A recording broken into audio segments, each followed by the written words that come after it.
పిల్లలారా, ఈసారి పంట బాగా పండింది. జాగ్రత్తగా కోయండి. ఒక్క గింజ కూడా వృధా కాకూడదు. సాయంత్రానికంతా ధాన్యాన్ని ఇంటికి చేర్చాలి. అలాగే నాన్నగారు, మీరు చెప్పినట్లే జాగ్రత్తగా కోస్తాము. ముగ్గురు కుమారులు వేర్వేరు విధంగా పనిచేసి సాయంత్రానికల్లా మొదటి కుమారుడు తొందరగా కోసి పంట వృధా చేశాడు. రెండో కుమారుడు నెమ్మదిగా చేసి తన పనిని చాలా ఆలస్యం చేశాడు. మూడో కుమారుడు వాళ్ళ నాన్న చెప్పినట్టు జాగ్రత్తగా పంటను కోసి పంటను సేకరించాడు. సాయంత్రం రైతు రామయ్య పంటను పరిశీలిస్తాడు. మూడవ కుమారుణ్ణి చూసి చిరునవ్వు నవ్వుతూ, చూశారా పిల్లలు, ఎవరు జాగ్రత్తగా కూశారో వారిదే మంచి ఫలితం. ధన్యవాదాలు నాన్నగారు, మీ మాట విన్నందుకు మేలైంది. ఈ కథలోని నీతి, మనం ఏ పని చేసినా జాగ్రత్తగా చేస్తేనే మంచి ఫలితం వస్తుంది.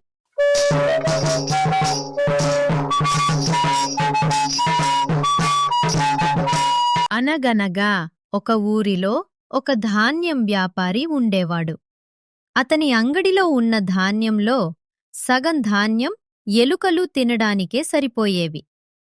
ఎలుకలను ఎలాగైనా నివారించాలని ఆ వ్యాపారి ఒక పిల్లిని పెంచాలని నిర్ణయించుకుంటాడు. ఎలుకలు ఒక్కొక్కటిగా పిల్లి చేతికి చిక్కి చచ్చిపోతుండేవి.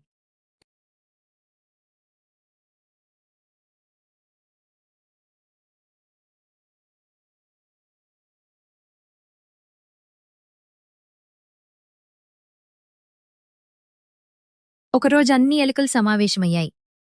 ఒక ఎలుక చెప్పింది, మనకి ఈ పిల్లి నుండి తప్పించుకోవాలంటే దాని మెడకు 1 గంట కట్టాలి. అప్పుడది వస్తున్నప్పుడే మనకు తెలుస్తుంది. ఎలుకలన్నీ ఆనందించాయి. కాని ఒక ఎలుక ప్రశ్నించింది, సరే, ఆ గంట ఎవరు కడతారు? ఒక ఎలుక కూడా ముందుకు రాలేదు. అన్ని ఎలుకలు మౌనం వహించాయి. ఈ కథలోని నీతి, సలహా చెప్పడం సులభం, కాని ఆచరణలో పెట్టడం కష్టం.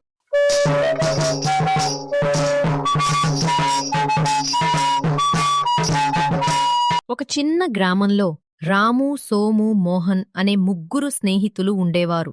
వీళ్ళు చిన్నప్పటినుంచి కలిసి పెరిగారు. రాము చాలా కష్టపడేవాడు.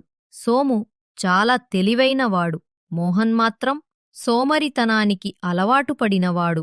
ఒకరోజు 3 కలిసి అటవీ ప్రాంతానికి వెళ్లారు. అక్కడ ఒక మామిడి చెట్టు కనిపించింది. ఆ చెట్టు కింద ఒక రాతిపై ఇలా వ్రాసి ఉంది, ఈ చెట్టు ఫలాలు నిజమైన ధనం వైపు మిమ్మల్ని నడిపిస్తాయి. ఆ 3 స్నేహితులు ఆ మాయా మామిడి చెట్టు మామిడి పండ్లను తినాలని నిర్ణయించుకుంటారు.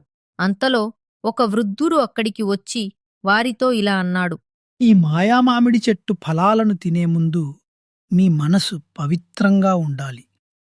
లోభం లేదా స్వార్థం ఉంటే ఈ ఫలాలు విషంగా మారతాయి. రాము ఆ మాయా మామిడి చెట్టు పండ్లను కోశాడు. 3 స్నేహితులు ఇంటికి వచ్చేశారు. కష్టపడి పనిచేసే స్వభావం కలిగిన రాము మామిడి పండు తినగానే అతని ముందు బంగారు నాణేలు మెరిశాయి. బుద్ధిశాలి అయిన తెలివితో పనిచేసే సోము మామిడి పండు తినగానే అతనికి పుస్తకాల రూపంలో జ్ఞానం లభించింది. సోమరితనం ఉన్న మోహన్ మాత్రం మామిడి పండును తినగానే అతను అస్వస్థతకు లోనయ్యాడు. మామిడి పండు విషంలా మారింది. రాము తన సంపదలో కొంత భాగం స్నేహితులకు పంచాడు. సోము తన జ్ఞానంతో వారికి మంచి సలహాలు ఇస్తూ సాయం చేశాడు. మోహన్ తన తప్పు గ్రహించి అప్పటినుండి కష్టపడి పనిచేయడం ప్రారంభించాడు. ఈ కథలోని నీతి, కష్టపడి పనిచేసేవారికి ఎప్పుడూ మంచే జరుగుతుంది.